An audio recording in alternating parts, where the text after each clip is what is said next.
Lord, please bless my family always. Panginoon, maraming salamat sa aking pamilya. Maraming salamat at lagi silang andyan.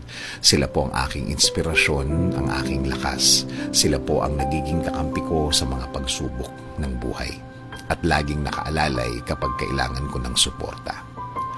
Lord, kasama po ng aking dasal na ito na mas mapalapit sila sa iyo. Mas makilala ka nila. Mas malaman pa nila ang iyong kabaitan. Kasama ng nakikita nila sa aking buhay na ikaw ang pinagkukunan ko ng lakas sa araw-araw. Kasama na rin ang aking dinadasal na tulungan niyo rin ang bawat isa sa kanila sa tuwing kailangan nila ng tulong ninyo, Lord. Tulad na lang ng pagtulong na ginagawa mo para sa akin. Every time na kailangan ko po ng tulong niyo. Palagi niyo silang samahan at protektahan sa lahat ng oras. Alam ko po na napakadelikado na sa labas at kailangan nila ng proteksyon ninyo sa mga buhay nila, kasama na ang kani-kanilang mga trabaho. Ikaw, Panginoon, ang nakakaalam ng lahat ng kanilang pinagdadaanan. Alam mo kung anong mga pagsubok ang dumadating sa kanila.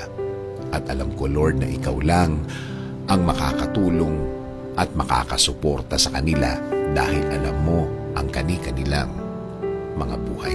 Bigyan mo sila ng talino para kanilang magamit sa tuwing may dalahin sila sa kani-kanilang mga buhay.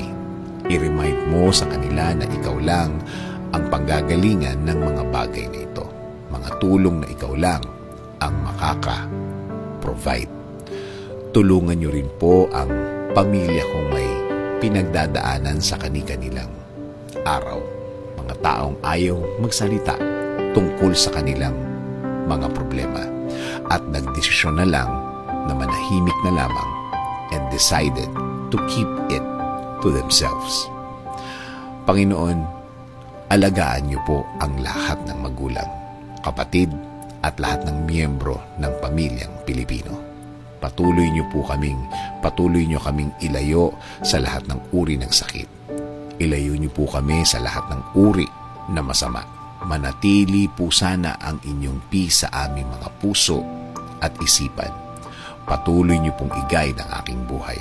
Bigyan niyo po palagi ng direksyon ng aking araw-araw at ng buong pamilya.